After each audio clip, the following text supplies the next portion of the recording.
Hola, buenos días. Este es el momento 2, tema sepsis y nutrición, de la unidad 2 de la evidencia de aprendizaje de fisiopatología 3.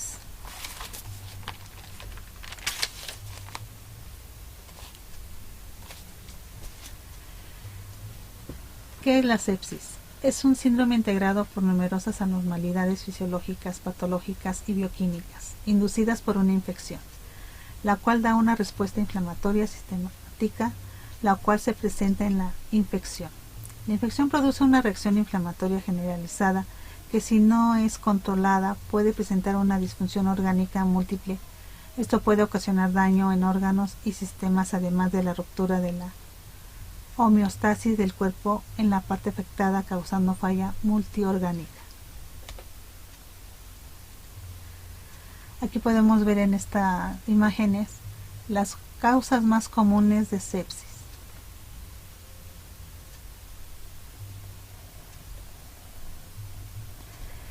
¿Qué es el síndrome de respuesta inflamatoria sistémica? El síndrome de respuesta inflamatoria sistémica es un marcador de gravedad en cualquier patología, en la cual se presenta afección grave por la que se inflama todo el cuerpo. La causa puede ser una infección bacteriana grave, sepsis. Un trauma o pancreatitis se caracteriza por pulso rápido, presión arterial baja, temperatura del cuerpo alta o baja y recuento de glóbulos blancos alto o bajo.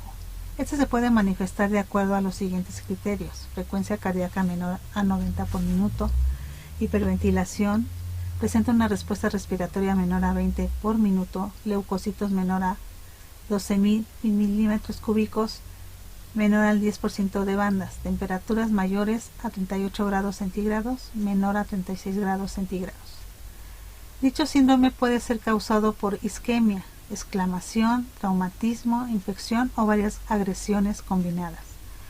Los criterios de diagnóstico de la sepsis del síndrome de respuesta inflamatoria sistemática se han separado, centrándose más en la causa infecciosa. Los procesos fisiopatológicos presentes, los cuales son muy parecidos, por lo cual se recomienda la evaluación del síndrome de respuesta inflamatoria sistémica como enfermedad crítica.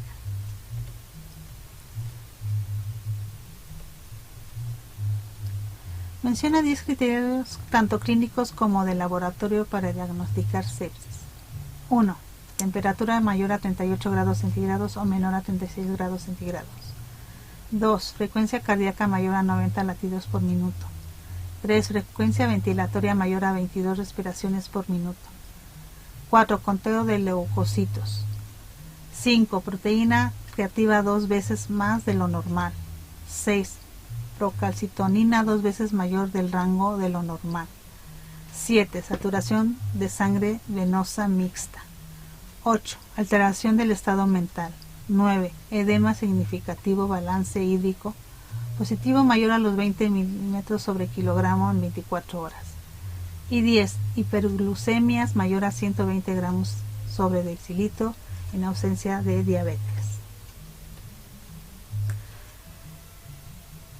Aquí podemos ver en estas imágenes cómo realizan un sistema sencillo para identificar la disfunción o fracaso de órganos fundamentales. Es una herramienta que se utiliza en la utilidad de terapia intensiva.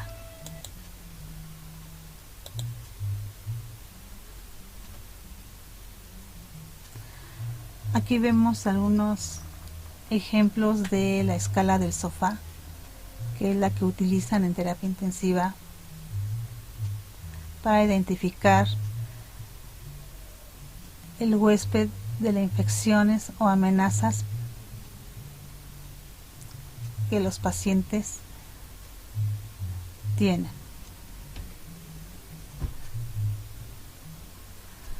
Cuatro. Menciona las dos fases de estrés metabólico en la sepsis y en qué consiste cada una. 1. Hipometabolismo o choque, conocida como la fase EBB precoz, también denominada como fase de hipometabolismo o choque. Se caracteriza primordialmente por hipovolemia, hipotensión, hipoxia tisular e hipometabolismo.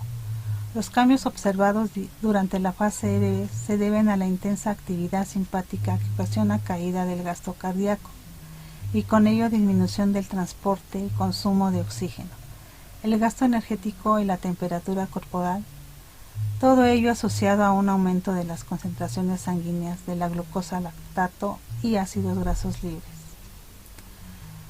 2.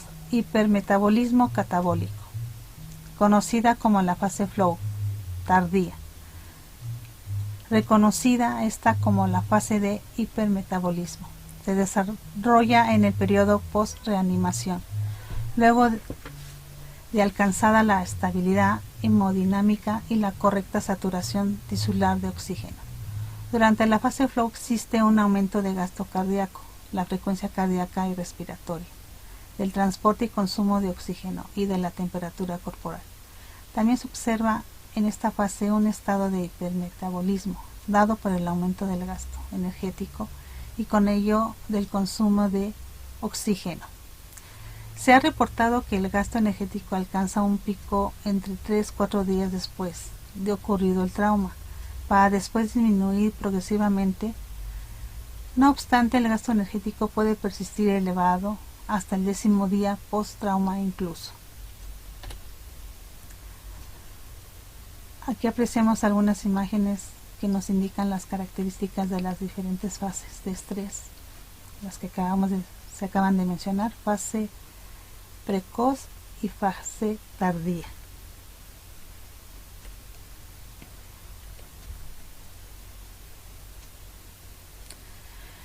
¿Cuál es el incremento de gasto energético en una persona con sepsis? El gasto energético suele incrementarse entre unos 5 a 2.0 veces sobre los propios del estado basal del individuo, pero suelen observarse aumentos mayores en dependencia del tipo y la gravedad del estrés. De 9 a 10, la intensidad de la respuesta metabólica se encuentra en estrecha relación con la injuria y la cantidad de mediadores inflamatorios activados. Aquí vemos una imagen del trayecto de la infección que puede ocasionar la muerte.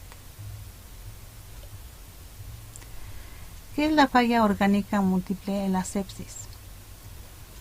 La perpetuación del síndrome de respuesta inflamatoria sistémica, producto de las complicaciones aparecidas durante la evolución del paciente crítico o el tratamiento inadecuado de los factores causales, puede conducir a la falla orgánica múltiple. Durante la falla orgánica múltiple se deprime la gluconeogénesis hepática, por lo que puede aparecer hipoglucemia. Aumenta la concentración sanguínea de ácido láctico con las consiguientes acidosis metabólica y disminuye la capacidad del hígado para sintetizar proteínas.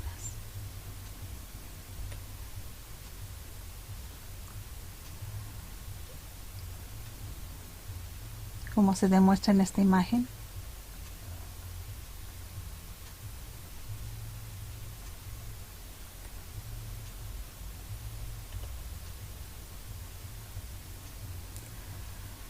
menciona 10 alteraciones fisiopatológicas en la falla orgánica múltiple: gluconeogénesis hepática, hipoglucemia, ácido láctico, acidosis metabólica.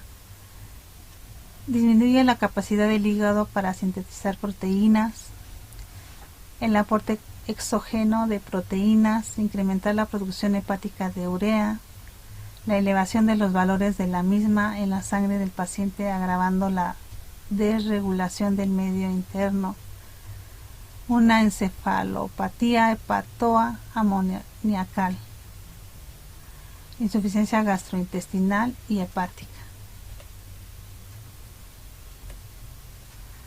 ¿Cuál es la función del soporte nutricional en la sepsis? Si bien se acepta que el soporte metabólico y nutricional debe formar parte de las medidas de tratamiento del paciente séptico, no se ha demostrado de forma incluyente que el soporte nutricional mejore la supervivencia o prevenga las complicaciones de la sepsis. Escasean las evidencias sobre los beneficios y la efectividad. Muchas de las recomendaciones avanzadas para el soporte nutricional en la sepsis están basadas en observaciones hechas en pacientes gravemente enfermos que atraviesan afecciones críticas de diverso origen. Por otro lado, los resultados de varios estudios multicéntricos que se condujeron con estos propósitos fueron contradictorios, cuando no frustrantes. Aquí tenemos otra imagen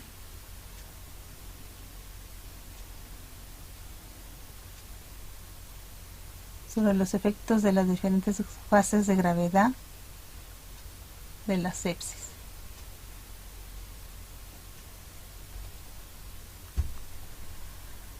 En particular, ¿cuál es la función de la nutrición enteral y cuándo se debe de indicar en la sepsis?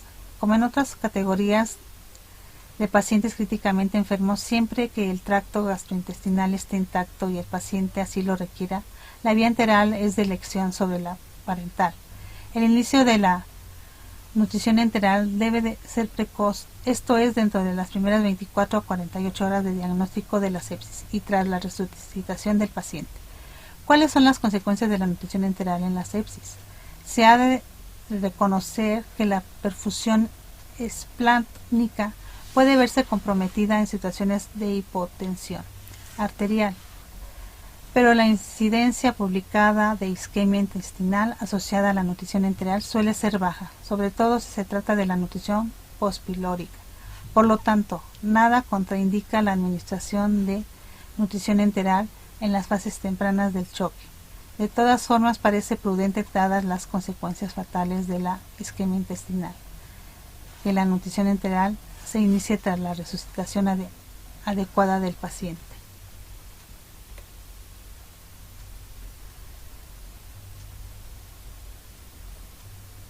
Nutrición completa o trófica. ¿Cuál? Justifica tu respuesta. En el caso de la sepsis grave, es el aporte de nutrición enteral trófica con aporte de 500 kilocalorías por día. Es la mejor estrategia durante la primera semana de evolución, ya que ésta tiene el objetivo de promover la estimulación precoz y evitar la atrofia de las vellosidades intestinales a causa del ayuno, ya que diversos estudios estipulan que el aporte precoz de nutrientes modifica la motilidad intestinal con aparición de patrones de movilidad más ordenados. Los nutrientes en el lumen intestinal, como lo son las proteínas y las grasas, liberan hormonas tróficas y péptidos como gastrina, colecistoquinina, motilina, neurotensina, con lo que mejora el flujo biliar, además de la función hepática y la tolerancia a la glucosa, para poder promover la nutrición directa al enterocito. Dicha alimentación es relacionada con un menor tiempo de estancia hospitalaria en adultos. ¿Cuál es la función de la nutrición parenteral? Es recomendable. Esta es una alimentación que no usa la digestión normal del estómago e intestinos, por lo cual rodea el tracto gastrointestinal. Está hecha por una mezcla de alimentación especial líquida que provee en la sangre a través de un catéter intravenoso. Una mezcla que contiene proteínas, hidratos de carbono, lípidos, así como vitaminas y minerales. Eso lo recomienda cuando las necesidades nutricionales no son alcanzadas por la vía enteral, por lo cual este método es utilizado cuando un paciente no puede o no debe recibir alimentación oral. Estudios observacionales han determinado que no es muy recomendable este tipo de alimentación, ya que se asocia con un riesgo de incremento de muerte. ¿Cuáles son las recomendaciones de carbohidratos, lípidos y proteínas en el paciente séptico? Carbohidratos, el porcentaje diario son 50%, en gramos por kilogramo por día de 5 a 6 gramos por kilogramo por día. Lípidos, 30% porcentaje diario, gramos por kilogramo de 1 a 2 gramos por kilogramo por día. Proteínas, 20% diario y gramos por kilogramo por día es de 1.2 a 1.5 gramos por kilogramo por día.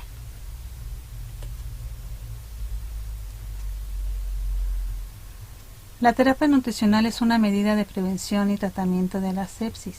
La evidencia sugiere que el uso de la vía enteral y la suplementación de la fórmula nutricional con inmunonutrientes puede influir a la incidencia y el curso de la sepsis.